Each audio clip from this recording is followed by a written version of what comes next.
El monasterio orbital Santa Lucía flotaba en la nada como un relicario de luz y acero, una línea de arquitectura humana trazada entre la calma de las estrellas y la furia de un mundo moribundo. La estructura era a la vez catedral y griega fábrica, arcos de fibra titán que recogían viento solar y campos magnéticos, cámaras de oración que eran también centros de cálculo, una línea de reactores en fila, cada uno vestido por runas de plasma soldadas a mano. Allí, en la periferia de una órbita baja sobre el planeta Caros, la fe humana se había hecho maquinaria. La fe con casco, la oración con paneles solares y oraciones almacenadas en la matriz de memoria, un credo codificado. Comandante Elena Márquez, mujer de piel tostada y manos de ingeniera, se mantenía en la pasarela circular que miraba hacia el planeta. Su traje era una mezcla de hábito monástico y equipo técnico, la cassock orbital con placas reforzadas, el emblema holográfico de la Orden Santa Lucía cosido en la clavícula, y la cinta de plasma sellada al muslo que contenía la llave de sus reactores. En su mano izquierda siempre llevaba un anillo de latón con una inscripción borrosa, la reliquia de su madre, gastada por el roce de años de trabajo y plegarias. En el bolsillo interior de su cassock dormitaba un chip de plegaria, una grabación con la voz de su abuela recitando un cántico que se activaba antes de cada maniobra crítica. Y en la sien un pequeño parche con la foto de la colonia terrestre que nunca había conocido. Los Ketar, la especie que habitaba Caros, miraban a los humanos con una mezcla de condescendencia ritual y curiosidad fría. Eran altos, de piel azul profundo con reflejos dorados, trenzas que terminaban en filamentos lumínicos y cascos ceremoniales que más parecían coronas que protección.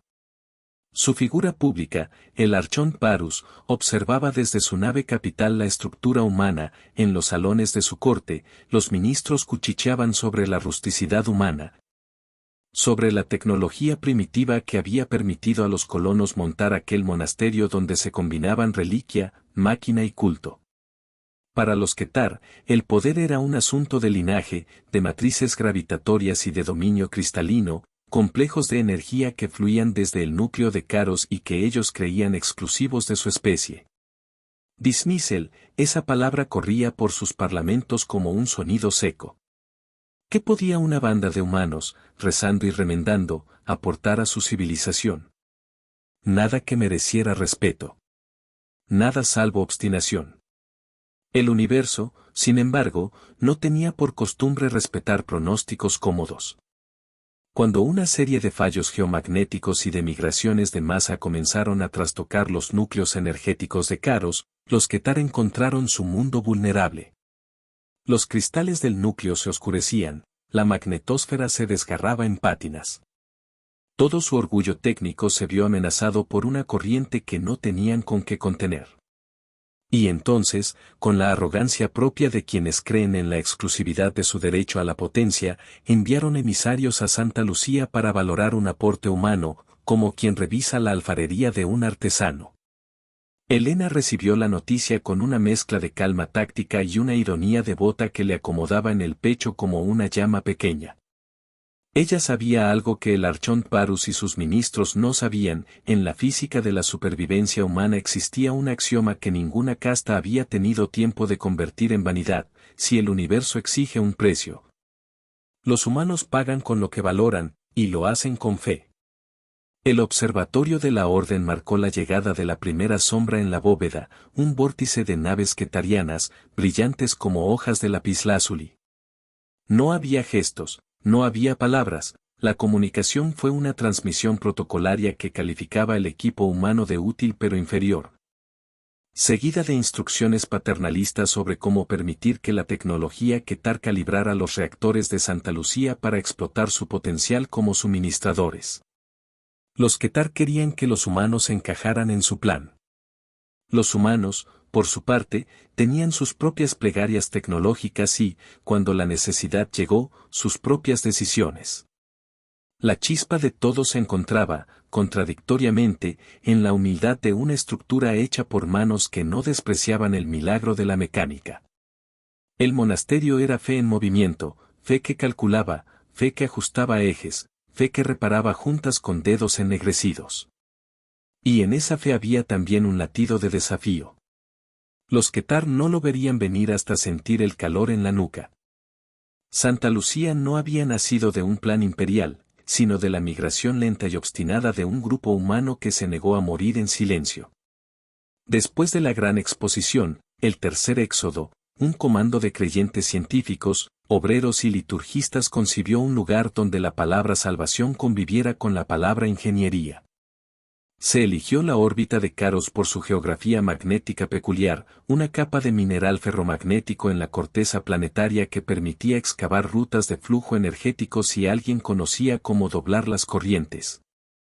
Helena no era la fundadora, pero su nombre corría unido a la primera reparación que mantuvo a Santa Lucía viva durante 8 años consecutivos sin interrupción. Era una líder de maniobras, una matemática de emergencias, alguien que había aprendido a rezar con un destornillador. Su outfit, cassock de la orden, llevaba costuras reforzadas en la espalda y una faja con la insignia holográfica que, a la luz, proyectaba fragmentos de textos sagrados de la vieja tierra, su plasma sil. Un dispositivo cilíndrico, era una llave física y simbólica que activaba protocolos de emergencia de la red orbital. Además, su equipo portaba armas improvisadas, lanzadoras de cable magnético, percutores de campo y un arma ceremonial llamada el calibre de fe, un dispositivo que convertía estrellas muertas en pulsos de empuje. Usado tanto para cortar como para sellar. El gobierno de Caros, orgulloso y rígido, había observado con distancia y con una especie de diversión académica la manera en que los humanos resolvían problemas. El archón Varus creía en el poder de su corte. La noche en la que envió la delegación a Santa Lucía habló ante espejos de vidrio líquido y dijo que la tierra y sus hijos eran sino una curiosidad. No creemos en milagros humanos, declaró Varus según los registros filtrados. Creemos en sistemas robustos. Cuando el primer ministro Quetar puso la mano sobre el mapa gravimétrico, su gesto tuvo la calma de quien toca un cristal sin miedo. Toda la tecnología, pensó, era susceptible de estandarización. Las instrucciones para los humanos fueron claras, cederían parte de su red, permitirían la instalación de nodos quetarianos. Y así Caros podría utilizar la capacidad espacial de Santa Lucía como amplificador de su red planetaria. Los Quetar buscaron optimizar.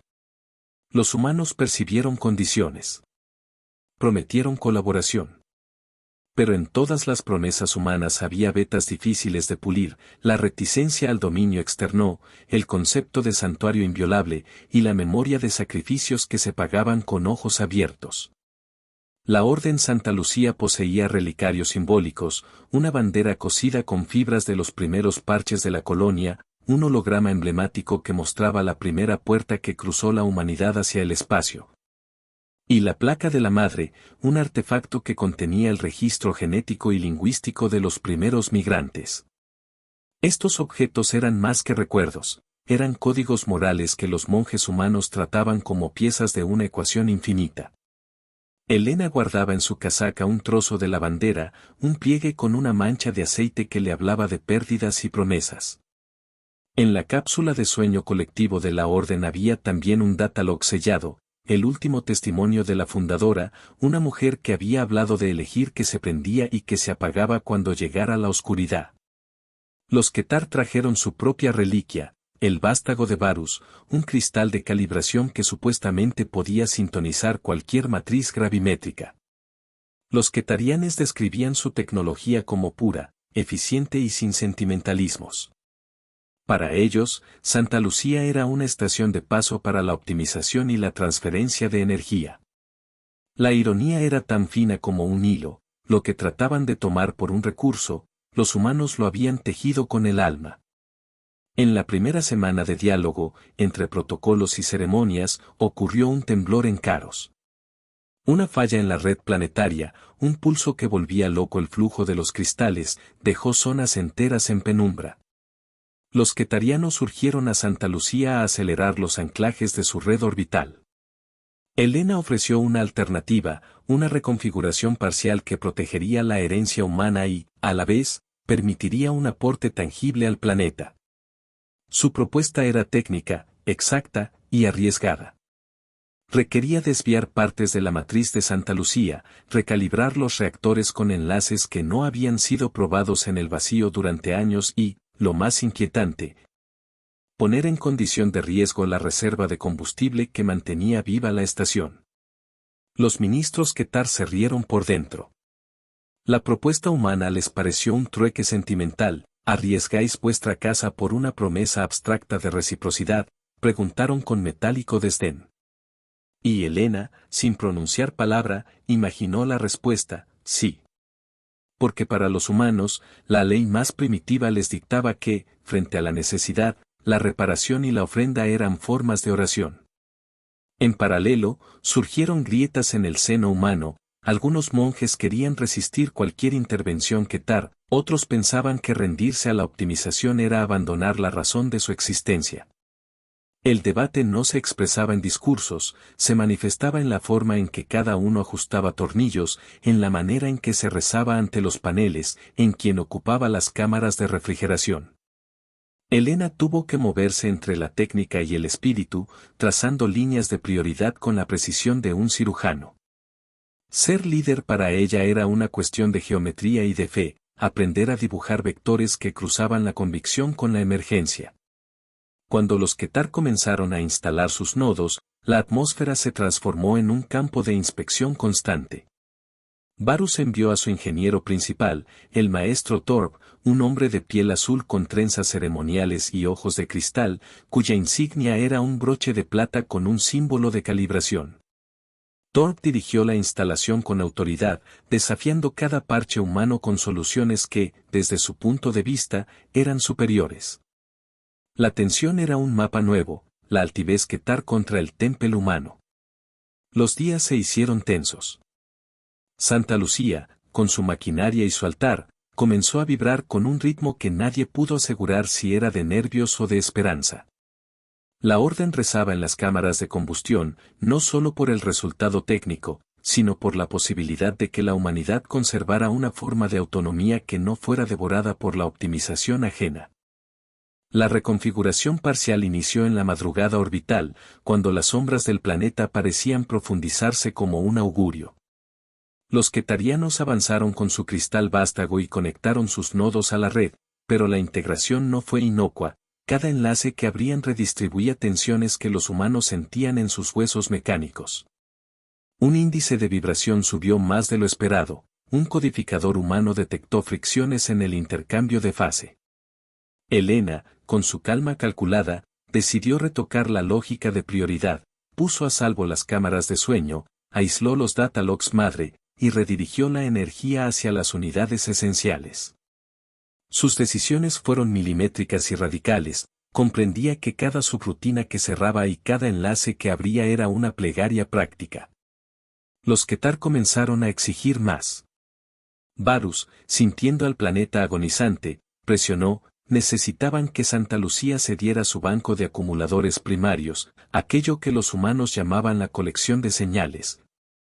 Un archivo de energía residual que la Orden usaba para emergencias. Para los quetarianos era solo materia prima, para la Orden era memoria almacenada en voltios. Elena se negó a entregar la totalidad, proponiendo una transferencia temporal y controlada. Torb respondió con frialdad: el planeta no desea negociaciones, desea flujo. La negociación avanzó hacia el filo. En el centro de Santa Lucía había un artefacto clave, el núcleo de Vela, una chimenea de energía cuyo diseño era humano y casi sacro. Representado con una placa grabada, había sido recibido con burla por algunos quetarianos, su modo de operación era un híbrido de ritual y física. Elena, sin embargo, conocía su secreto mejor que nadie: el núcleo de Vela podía realizar un trasvase de energía a gran escala si se combinaba con la red magnética del planeta. Pero hacerlo costaría todo el calor de la estación durante un ciclo. Era un sacrificio calculado. Sacrificio que la Orden estaba preparada a pagar si fuera necesario. La tensión escaló cuando una onda de partículas derivadas del núcleo planetario cruzó la órbita y golpeó la red Quetar con fuerza. Zonas de Caros perdieron iluminación, ciudades quedaron en penumbra, y una dieta de miedo se instaló entre los ministros. Varus ordenó una escalada de control. Necesitaban que Santa Lucía se integrara por completo para estabilizar la matriz. Torb, con su pedigrí de calibrador, propuso una intervención que obligaría a Santa Lucía a exponer su núcleo durante horas, una operación que habría dejado a la estación vulnerable a cualquier perturbación. Helena entendió al instante la dimensión del riesgo. Si el núcleo se abría en condiciones inestables, la estación podría perderse. Ella trazó un plan donde la ofrenda humana no sería la sumisión, sino un acto de transferencia con intención. Reunió a su equipo más cercano, una lista corta de ingenieros, 2 liturgistas, un joven aprendiz llamado Mateo con manos de relojero y un viejo mecánico, Raimundo, cuyos dedos parecían haber fusionado aceite y plegaria. Les explicó sin palabras, la maniobra exigía que algunos componentes quedaran fuera de la estación para crear un ancla energético en la atmósfera de Caros y, así, permitir que la energía desbocada del núcleo se recalibrara y se reintegrara sin romper la matriz de los cristales. Significaba exponer estructuras, perder equipos y quemar reservas. Hubo resistencia. Algunos monjes negaron la operación por temor a perder la santidad del monasterio. Otros la defendieron con la vehemencia de los que aceptan el deber.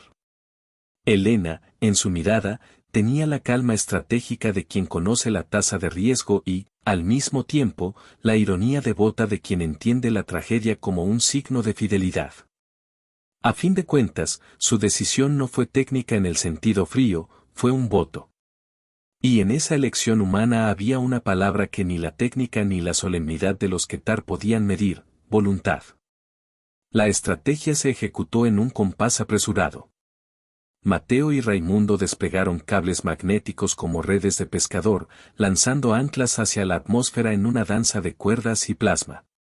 Los ketarianos ayudaron con nodos de cristal que se insertaban en el flujo, y la integración parecía funcionar. Por un momento, la danza entre manos humanas y herramientas ketarianas fue casi coreográfica. Hasta que, en el primer pico de transmisión, una ráfaga de microcristales estalló en una lluvia que cortó enlaces y dejó a Santa Lucía sin aislamiento. Fue entonces cuando Varus perdió la paciencia, y su programación de suprema eficiencia se transformó en orden de control: usarán fuerza para tomar lo que necesitaban. No narrado con palabras, sino con acción, las naves ketarianas cerraron el espacio, desplegaron barreras y comenzaron a someter a las estructuras humanas a un asedio técnico. No deseaban destruir la estación, no al principio, pero sí someterla hasta obtener la llave que garantizara su monopolio energético. Los humanos se prepararon para la defensiva. Helena, con la cara marcada por grasa y plegarias, dirigió maniobras que parecían imposibles: el uso de espejos gravimétricos reciclados para falsear la firma energética de la estación. Cortinas de plasma que desorientaban los sensores ketarianos, barreras improvisadas hechas de monumentos retirados, símbolos que se usaban ahora como blindaje. En el almacén, la placa de la madre fue colocada junto a la bandera como amuleto, y los datalogs de la fundadora fueron distribuidos en varios canales de memoria para evitar su pérdida. En ese momento el verdadero choque fue menos técnico que moral. Los ketarianos, sintiéndose traicionados por lo que ellos percibían como manipulación humana, aumentaron la presión. Helena detectó una maniobra de hostigamiento. Un equipo de demolición a distancia intentó arrancar los puntos de anclaje humano en la cara iluminada del planeta. La respuesta de la orden fue feroz en lo táctico y templada en lo espiritual. Se activaron contramedidas que no buscaban destrucción sino retraso. Se soltaban redes magnetizadas que simplemente inmovilizaban durante segundos críticos. En la penumbra surgió un momento que dejó todos los corazones en silencio. En la sala de control, con el planeta debajo de la estación y sus sombras moviéndose como dedos, Helena vio una transmisión. Era el archivo visual de un barrio Ketar: niños que miraban con asombro la luz de las primeras lámparas, ancianos que recitaban historias sobre líneas de cristal que hablaban como espíritus. Era una revelación para los humanos: aquellos que habían mirado con superioridad eran también seres con raíces, con miedo, con memoria. Para Helena fue un recordatorio de por qué hablaba la ciencia como si fuera una plegaria: la tecnología no era propiedad de nadie, era lenguaje compartido entre quienes vivían. Pero la comprensión no detuvo la violencia pragmática. Cuando una maniobra de extracción amenazó con arrancar el núcleo de Vela, Elena tomó la decisión más dura: ejecutar un protocolo de sobrecarga controlada. Era una solución que transformaba toda la estación en un conducto, en un faro de energía. Si se aplicaba de manera precisa, podría recalibrar los cristales del planeta y estabilizar Caros. Si fallaba, Santa Lucía se convertiría en un cometa de chatarra y plegarias. Ella comprendió el precio. Mujeres y hombres del monasterio, técnicos y liturgistas, estaban dispuestos a pagar. En su mente hubo imágenes: el anillo gastado de su madre, la bandera manchada, la foto de la fundadora en el data log. Cada uno de esos objetos fue un motivo para actuar. Elena ajustó los parámetros, asignó roles y supo que esa maniobra no sería completa sin la voluntad humana. Se detuvo un segundo para tocar el anillo en su dedo, sintiendo frío y calor, como si la memoria fuera un mineral que latiera. La orden se lanzó. Con precisión y fe, comenzaron a convertir partes de la estación en antenas gigantes. Los quetarianos, sorprendidos por la velocidad, intentaron frenar la maniobra con coerción. Varus ordenó corte directo. La respuesta humana fue una red de coraje y técnica. El joven Mateo saltó a un módulo expuesto para asegurar un conductor. Raimundo selló una válvula con sus propias manos agonizantes. Un liturgista activó el data log de la fundadora como una señal para sincronizar a los anclajes. La escena fue un mosaico de sacrificios, piezas de equipamiento hechas sonar como campanas, sudor y lágrimas mezcladas con aceite, y la quietud de aquellos que rezaban en una corriente de códigos. El cielo se abrió en chispas. Las naves quetarianas dispararon, no para destruir inmediatamente sino para provocar fallas que forzaran la desactivación de la maniobra. En uno de esos pulsos, una de las antenas humanas empezó a arder con luz candente. Elena vio la figura de Mateo en la distancia, la silueta de un hombre joven sosteniendo el conductor con ambas manos hasta que su cuerpo quedó inmóvil. Fue la imagen que encendió el fuego de la rabia en los techos del monasterio, la rabia mezclada con una fe antigua que no vacila. El plan de sobrecarga se acercó al punto crítico con la atmósfera de Caros como testigo. Las cámaras de control se llenaron de luz sangrienta y de números que se movían como una partitura acelerada. Elena, en la torre de mando, sintió cada parámetro como una nota que debía entonarse en un coro preciso. La orden era la eternidad comprimida en segundos. Los quetarianos fueron implacables. Torb lanzó una maniobra para desconectar parcialmente la red humana y así absorber la energía en su propio sistema de cristal. Varus, desde su sala de gobierno planetaria, mandó destellos de interferencia para romper la sincronía. La respuesta humana fue inventiva: paneles que hacían de espejos energéticos, respiraderos que transformaban turbulencias en ritmos manejables y el uso de la bandera y de la placa como dispositivos de doble propósito. Símbolos que funcionaban también como superficies resonantes para redirigir la carga. En el momento más tenso, cuando la frecuencia del núcleo de Vela alcanzó un umbral crítico, Elena tomó la decisión que definiría su legado. No solo se trataba de forzar una transferencia, era, en su esencia, una oferta suprema. Ordenó la ejecución del protocolo Luz de Mártir, un mecanismo que convertiría toda la intensidad energética de Santa Lucía en una sola, enorme onda dirigida hacia el corazón de Caros para reactivar los cristales y estabilizar su campo. El precio era explícito: la estación sufriría daños irreparables, muchas vidas estaban en riesgo, y el tejido que los humanos habían tejido durante años sería rasgado. Antes de activar, Elena tomó del interior de su cassock el chip de plegaria de su abuela. No pronunció palabras, pero su gesto fue orante. Había una mezcla de ira y fe en su rostro: la ira por la arrogancia que había llevado a los quetarianos a tratar la vida humana como variable, y la fe porque, en su cultura, la entrega era la forma más alta de amor. Fue un instante que provocó una reacción visceral entre quienes la observaban, la sensación de que estaban viendo a alguien decidir el destino de muchos con la calma y la intensidad de quien ofrece la última vela. El protocolo se activó. Una luz que era a la vez blanca y azul explotó desde el núcleo, como una aurora concentrada. Las antenas humanas, convertidas en dedos, extendieron la corriente. Las naves ketarianas trataron de capturarla, de canalizarla hacia su matriz, pero el flujo humano era distinto, estaba tejido con redundancia y con voluntad. La energía llegó al corazón planetario de Caros en una ola que vibró, pareció titubear y, finalmente, penetró.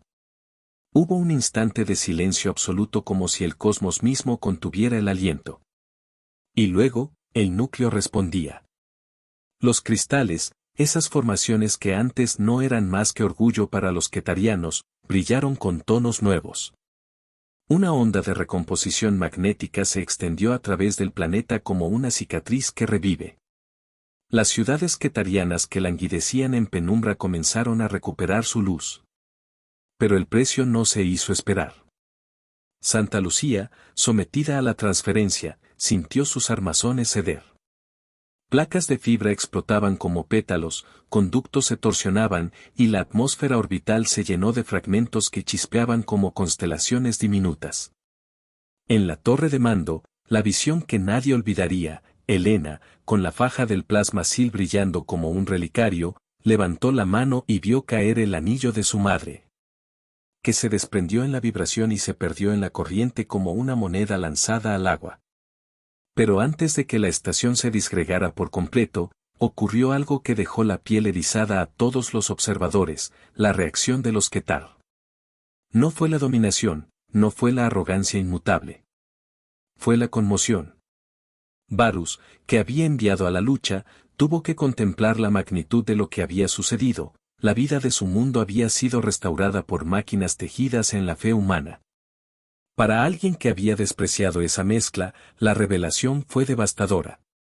El orgullo Ketar se fracturó en silencio como una cristalería. En la superficie de Caros, la gente salió a las calles, con lágrimas en los ojos, mirando hacia arriba. No sabían los detalles técnicos de la maniobra, no importaban. Lo que veían era la luz que volvía, la ciudad que despertaba. Los líderes locales, en su pánico por haber estado a punto de perderlo todo, comenzaron a tirar sus propias ceremonias de arrogancia y a enviar mensajes de gratitud. Las transmisiones que antes descalificaban a los humanos se reescribieron en términos nuevos, reconocimiento, necesidad y, en algunos, vergüenza. En la bóveda espacial, sin embargo, la realidad era más cruda. Santa Lucía se partía en planos de luz. Algunos compartimentos se mantenían, pero las cámaras de sueño externas fueron alcanzadas y una señal de emergencia informaba del sacrificio de varias secciones. Mateo, Raimundo y otros muchas almas se quedaron inmóviles donde habían combatido. Helena, con el rostro tensado por la fatiga y la victoria, supo que la herida era profunda. Pero también, en lo profundo de su pecho, hubo una vibración que no era técnica y que no se podía calcular, la certeza de que habían hecho lo correcto. Fue la mezcla de emoción que prende la piel, rabia por la agresión, pena por las pérdidas, esperanza por el planeta recuperado y la desbordante fe de haber ofrecido todo por un bien mayor. Entre los restos, tomó el último datalog de la fundadora y lo sostuvo como se sostiene una cruz. Entonces ocurrió lo que los archivos narrarán como el Goosebumps Moment, un instante en que la fe humana se manifestó en toda su ferocidad. Helena, mirando a las cámaras restantes, no pronunció palabra, y sin embargo, todos sintieron que su silencio les hablaba más alto que cualquier himno. Fue una combinación de ira y plegaria que resonó no solo en la estación, sino en los corazones de quienes la veían desde la superficie. Cuando el choque de luces se disipó y los fragmentos de Santa Lucía flotaron como hojas azules alrededor del planeta, emergió una nueva cartografía moral entre los dos pueblos. Caros recobró su pulso y, con el pulso, vino un reconocimiento que no era solo político, sino íntimo. Las comunicaciones que antes estaban cubiertas por la distancia ahora caían en mensajes de gratitud, propuestas de colaboración y, en el caso más humano, mucha culpa. Varus pidió audiencia con lo que quedaba de la orden, no para reclamar victoria, sino para entender. Helena, erida y firme, recibió a su interlocutor en lo que quedó de la sala menor de Santa Lucía. No hubo discursos solemnes, la conversación fue transmitida como un registro técnico que hablaba de la noche en que la electricidad humana y la voluntad de un planeta se encontraron. Ella no buscó compasión ni gloria. Su gesto fue una entrega clara, las reservas de datos, la placa de la madre recuperada y fragmentos del núcleo de vela que podían servir para futuras reconstrucciones. No era sumisión.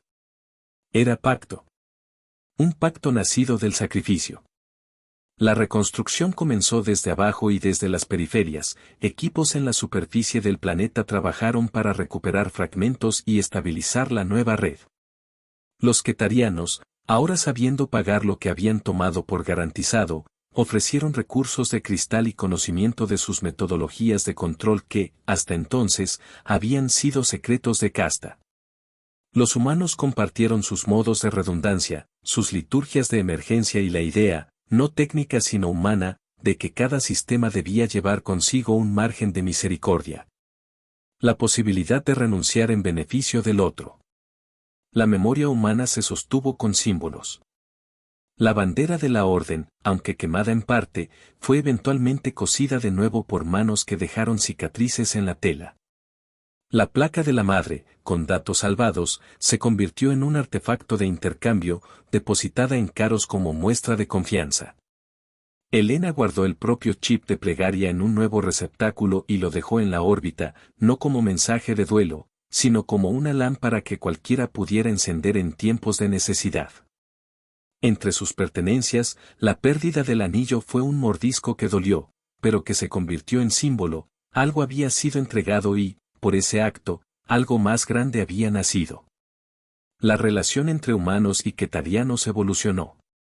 Ya no había la misma arrogancia unilateral ni la misma bravuconería técnica. Había, en cambio, una mezcla de respeto escolar y pavor reverente. Los Ketar aprenderían a incorporar la redundancia humana en sus redes, los humanos, a su vez, aprenderían modos de calibración cristalina. En el fondo, ambas especies aprendieron que la energía no es solo física, es también una cuestión moral. La ley que antes favorecía al más poderoso dio paso a una práctica consensuada, intervención compartida, protocolos de ayuda mutua y salvaguardas que reducían la posibilidad de que una crisis concentrara poder absoluto. En la superficie de Caros, las historias de la noche de la restauración se volvieron leyenda. Los relatos no relataban números ni fórmulas, sino imágenes, la luz que cambió la noche, la joven figura que sostenía un conductor hasta caer, el viejo mecánico que selló con las manos. En las plazas, los ciudadanos levantaban pequeñas placas y velas. En los templos quetarianos, se añadió un canto nuevo que hablaba de los visitantes de la órbita, una invocación que mezclaba gratitud y la memoria presionada por la culpa. Algunos ministros sufrieron caída de honor, otros fueron a buscar la comprensión de manos humanas. En el vacío, en lo que quedaba de la órbita, ocurrió un gesto simbólico que se inscribió en la historia, una nave Ketar descendió lenta, sin sus banderas de conquista, y recogió los fragmentos que aún flotaban, devolviendo algunos artefactos humanos en un acto público de restitución. Los datos devueltos incluían el data log de la fundadora y una nota simple en su código: nunca subsumimos la voluntad de otros, escribió Varus en su lenguaje. No era perdón, era admisión. Elena no buscó estatuas. Prefirió que su nombre fuera una acción. Se dedicó a enseñar lo que había aprendido, la conjunción entre la liturgia y la ingeniería, la idea de que el sacrificio debía tener un rumbo. Con su equipo reconstruyó un santuario laberinto de reparación en la superficie de un satélite cercano, un lugar donde se enseñaba la técnica y se rezaba por la disciplina de los sistemas. Mateo y Raimundo, en los registros, se convirtieron en nombres conmemorados en placas que llevarían sus historias a futuras generaciones. La humanidad había pagado un precio, y en ese precio había legado. Hubo, en la estación reconstruida a menor escala, un hábito que nadie podía romper: cada vez que se conectaba un nuevo hilo de red entre mundos, se realizaba una ceremonia. No de dominación, sino de pacto. Los humanos no nacieron para pedir permiso, nacieron para encender estrellas con su voluntad, fue la frase que alguien talló en la nueva placa central, y se convirtió en una cita que resonó por décadas. Fue una frase que capturaba la esencia, la combinación de coraje técnico y de fe que había salvado a un planeta. Y sin embargo, nada fue completamente limpio. Había venas de ira en los veteranos que perdieron compañeros, y había momentos de nostalgia por lo que la humanidad había dejado atrás. Hubo, en la memoria colectiva, un Goosebumps-Fight-Rage moment que no se borraría, la imagen de Elena quieta, la estación explotando en luz, y el planeta respirando gracias a ese fuego humano. Esa imagen se convirtió en icono, tanto para quienes la veneraban como para quienes la estudiaban con ojos científicos. En los años que siguieron, la historia entrelazó encuentros y choques, pactos y agravios menores, reconstrucciones y aprendizajes. Lo central no fue la tecnología en sí misma, sino la lección, la tecnología humana, desestimada por su supuesta primitivismo, había probado ser no menos eficaz que la de la corte Ketar porque no separaba la voluntad del uso, la entrega formaba parte del cálculo. En el último registro público que dejó Elena antes de retirarse a la enseñanza, su voz narró en el data log una imagen, la bandera remendada ondeando junto a una placa Ketar. Niños de ambas especies enseñando a soldar en un taller compartido y la luz de Caros flotando intacta sobre la noche. No pidió reconocimiento. Solo dejó una sentencia que fue retomada en murales y escuelas: la voluntad es el primer componente de cualquier sistema robusto. Y cuando el humo se disipó, solo la fe seguía en pie. Vinieron por un planeta, pero encontraron a la fe humana encendida.